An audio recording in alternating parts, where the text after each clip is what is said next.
There are 6 more races in the F1 calendar this season. And it's no secret that Aston Martin have been on the decline since the second half of the season. Now, with that in mind, with Alonso sitting on 174 points, Sainz on 150, and Leclerc on 135, I propose, is it possible for Ferrari to catch up to Fernando Alonso? So for me, there are 3 scenarios that could play out. So let's have a talk about them. Scenario 1 would be, as I'd like to call it, Sainz overtaking Fernando Alonso. Now, this for me is the most likely scenario out of the bunch, purely because 24 points behind Alonso, 6 races left to go. Ferrari have been looking so good in the past few races, and Aston Martin just need to pull their socks up, otherwise it will happen. Look at their head-to-head points. I'll show this right now. Alonso only managing 37 points, with Carlos Sainz on 67 points in the last 6 races.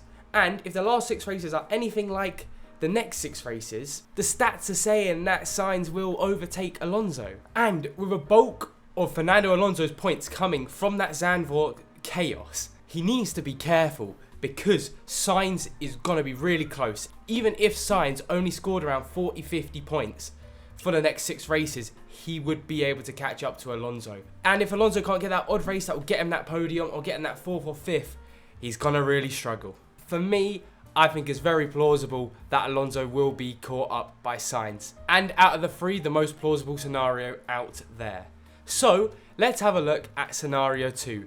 Which, of course, is both Sainz and Leclerc catching up to Fernando Alonso. Now, for me, this is the least likely scenario to happen. Of course, I've spoken about why I think Sainz will overtake Alonso.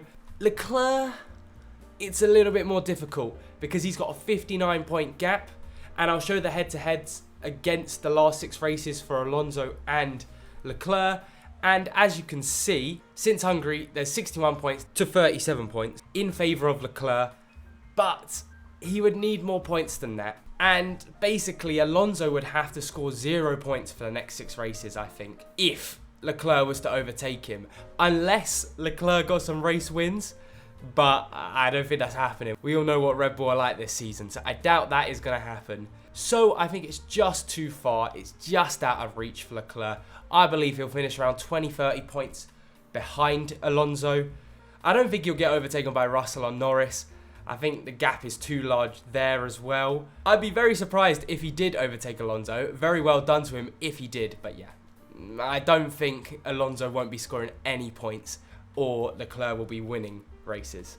So scenario 2, I don't think is going to happen. But then scenario 3 is that neither Carlos Sainz or Charles Leclerc overtake Alonso. Now, this one, second most likely. I've said the most and least, so it was always going to be there. But I can understand this one. A few races go Alonso's way. We saw what happened in Zandvoort. He picked up a podium amongst the chaos. And then, of course, if a few races don't go Sainz's way, and maybe he's finishing 7th and 8th for the rest of the season with Ferrari slowly dropping back, I could see it happening. Not as likely as Sainz overtaking Alonso, but if Alonso got a few decent results, it could be very close. I'm talking like a 5-point gap here. But I actually think there are multiple situations how these sorts of things could happen. So A, of course, like I've said, Aston Martin actually start delivering on their car again, and they get some podiums. Boom, it's solid, it's locked in. I don't think he can catch up to Hamilton, but it'll be locked in. B, Ferrari just lose pace to the Mercedes and the McLarens. I could see that happening. McLaren right now are blocking those positions that Ferrari would need to be in to get the points to catch up to Alonso. So McLaren, which is out of their hands, would have to drop back down in the grid. Mercedes also would have to just bring no upgrades, which I don't think is going to happen, and not get in the way of Ferrari as well.